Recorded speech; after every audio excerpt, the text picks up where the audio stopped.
All right, let's talk about dry brushing. I mean, I know you guys probably already know how to dry brush, but I figured I don't want to assume what people know or don't know. And so I want to talk about dry brushing. I've got some bits of foam here working on this dungeon dio, and I'm at a point where, sometimes I'll spray paint a base coat on, a brick wall. Sometimes I'll black Mod Podge it and dry brush it. Sometimes, like I said, I'll spray paint it and then I'll dry brush over the top of that. Here, we're starting out with these bits glued to some cardboard and black Mod Podged. It's dry. We're going to dry brush. The important thing about dry brushing is a little goes a long way. Make sure your brush is clean, soft, and flexible. So I use these chip brushes, and when I say soft and flexible, if you're like me, you leave paint and stuff in your brushes and you don't wash them right away. So make sure that they're clean and flexible, because you need the flexibility of the bristles to be able to move back and forth really lightly and quickly over the surface of the bits of foam. So I showed you I've got two different grays and some white, and this is all I'm going to use to dry brush these. You could just do one color of gray if you want, but I like to add multiple tones or similar colors because it adds depth. It's not just a gray wall. There's gray with shades of blue and shades of, different colors showing through in there. And so we start out with a base of just pewter gray. Really lightly wet just dip the tip of the bristles in there and then sort of drag it off on a paper towel, and then lightly work your way into moving in a nice light quick dusting sort of approach. And what I'll do is I will move back and forth, and I'll rotate the brush at different angles. This way I don't get streaks. It all blends together fairly nicely, and you don't see any streaking. And so that's a real helpful tip also. Just coating each one here with a little bit, knocking it off on the paper towel, going back over it and slowly building it up. It takes a few passes because the black Mod Podge really soaks all the color up. And so you want to make sure that you get these and you spin them around and you do them from different angles so that you can get all the nooks and crannies. And some of that stuff, don't worry about the holes. We're going to plug some foliage in there later, and it's not going to be an issue. So you won't have to really fill inside there with gray paint. And we'll just continue on the rest of the pieces here. And I think I've got 4 in total. And it's the same principle, just really lightly back and forth, twisting and turning the brush so that there's no streaking and it all blends together fairly seamlessly and in a nice even coat of the dry brush. And this is too where it's important to have all your textures really defined in the foam before you do this. If you don't have any textures in there, there's nothing for the paint to stick to. It's just gonna be on a smooth surface of a piece of smooth foam, and there's not gonna be any little high and low teeth to catch the action of the paint on the brush going across it and create those little bits of depth in there that you're looking for. So I'm not worried about painting the cardboard at this point because we're going to do something different with that later, but it's the same deal here. And two, another thing is, even though this is just a really light amount of paint going on, go ahead and let them dry a little bit, because sometimes if you try to add too much dry brush and build it up to where the color is really really good and vivid before they're totally dry, then you're just kind of working against yourself. It won't have the effect that you want. Really light coats and build it up. Don't be in a hurry. Just take your time with it. Here I'm going to add another gray, but this is a blue gray. I like the way this color looks. And what I'm doing here is, this is a brush that I had washed and it dried. And when you wash these brushes and then they dry a little bit stiff. So I just rub it back and forth in my hand real quick to knock all the rigidity out of the brush, all the rigidness, and get it back to a soft, sort of pliable, brush that I can use for dry brushing. And I'm not worried about full coverage of this piece with the blue gray. I just want bits and pieces and corners and, you know, little spots that'll catch your eye that there's some different tonal sort of range in there. I don't know if that's the word, tonal range, but it's the word I'm using, so there you go. And the blue just adds that extra layer of depth, and it's real subtle, but when you photograph these things, it really does shine through in a well-lit photograph. It really does add that extra layer of sort of visual appeal to it and depth.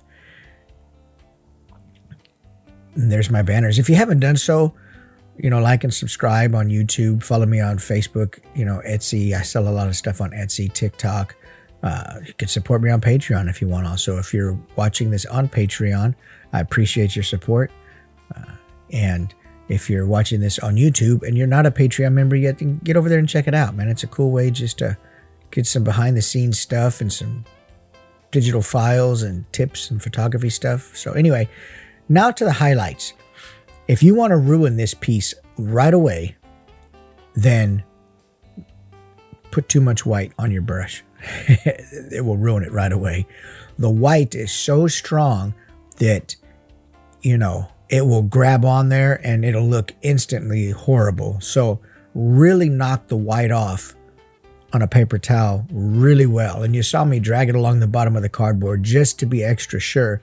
Another tip, make sure that you use a fresh brush for the white, of course, but definitely make sure the bristles are soft and pliable, because if you don't, what's going to happen is it's going to streak the white in a blob across your piece, because the bristles aren't bending. They're not soft and feathery and really light. They're rigid and more like a rake, and you're going to rake the white across there and it's going to ruin it.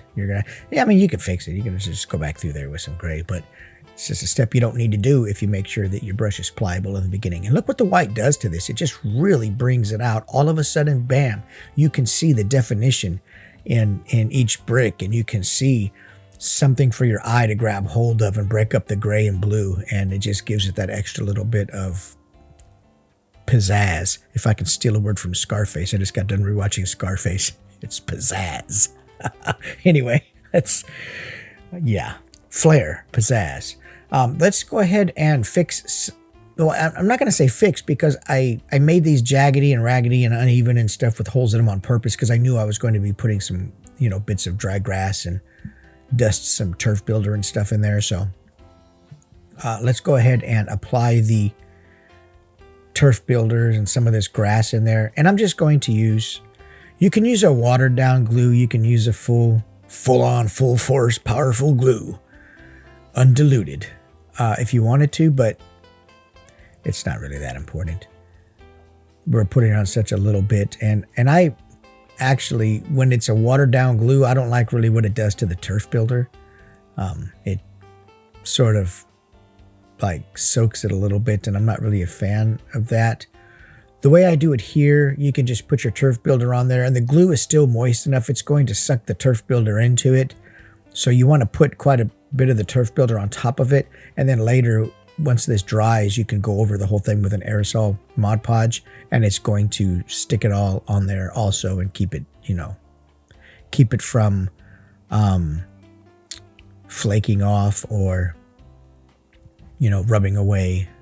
And we'll just pack some of this stuff down in the hole. This is just a dry Spanish moss you can get it at Home Depot or Amazon or Michael's. Michael's will probably charge you more for it. If you get it at Home Depot, it's in the plant section, it's probably going to be cheaper. But, you know, and we just go ahead and put a little glue in here and paint it in there on a brush that you're not going to worry about, you know, keeping later, because you'll forget to rinse it out and it'll sit there and you'll just end up throwing it away, because that's what I always do. A little smaller brush to get inside there. Put a little bit of this. I got the green turf builder down, but I just decided I wanted to stick with the more brownish looking turf builder. And these are great little powders. I mean, they're easy, and they're great for stuff like this, because once again, you know, the brick, you know, the stone wall by itself is nice, but when you add that extra layer of foliage or Spanish moss or turf builder in there or gravel or whatever, it just gives it that, once again, another extra layer of depth. that when you photograph these things, they just photograph so much better. It takes a little extra time to do these things, but the end result is worth it. I mean, we're making art, and we want people to see our photos, and we want them to see the unique twist and the effort that we put into the storytelling that our photos are supposed to share. And while just a plain old brick wall is fine, I prefer to go a little bit extra and create something a little bit more visually appealing, and this is how I do it. Dust it off. Doesn't take much. Sometimes if you're just using one color or something too, you can just, fold the paper towel up at the end and dump it back into the box. I didn't do that here. It just wasn't that big a deal to me. I didn't use that much.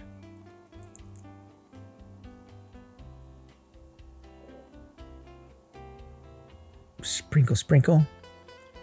Sprinkle, sprinkle. There you go. Tap it in there.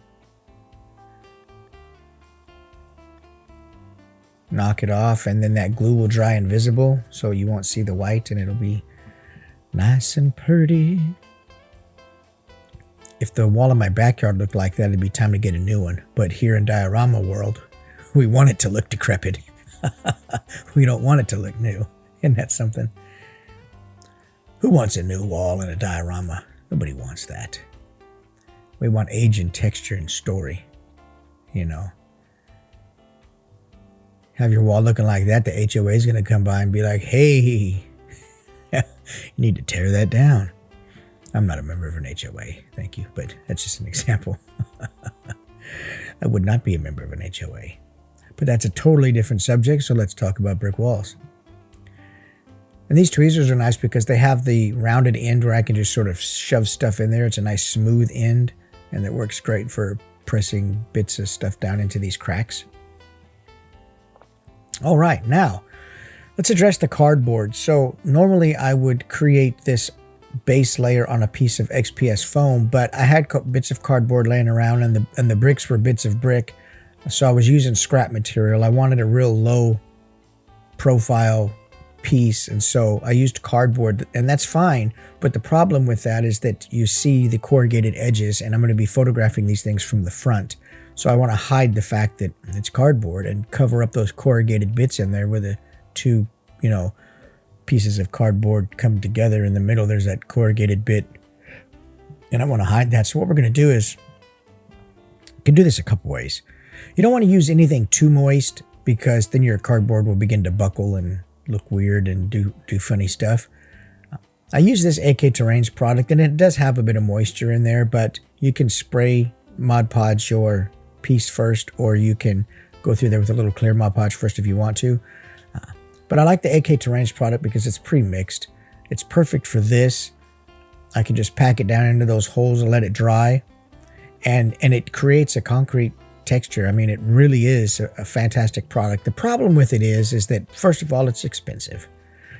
Secondly, if you don't use it that often, it's going to dry out, and you got to keep adding water to it over time, which is why you see the edge of my jar all caked up and full of, residue, because I don't use it that often, and I have to add water to it or it dries out. And so I'm using a stipple motion here with the chip brush, because when I put it into the corrugated parts, I want to sort of blend it into the base, and so stippling with the edge of the chip brush feathers it out and blends it outward, and sort of brings it up in a nice feathery sort of fashion. Now, to hide that it's white and so new, we're going to add a little bit of brown pigment to it. I'm not going to pack this on there and drag the brush real heavy across the AK Terrains product, because I don't want it solid brown. I just want it knocked back a little bit so it's not so white. That's the whole goal here. Even though the white doesn't look bad, it's just a bit intense, and I think it would be distracting in a photo. So if we knock it back a little bit with a brown, or you could do a black also, but black would be a little bit intense for the bottom of this. I think it would be quite harsh. And just as distracting as the white would be for that matter, because it really wouldn't look that natural. So a little bit of brown in there, letting the white show through just a little bit is okay for me. I mean, you know, it's 100% on how you want to do it, but for my tastes, this is the way I'm doing it.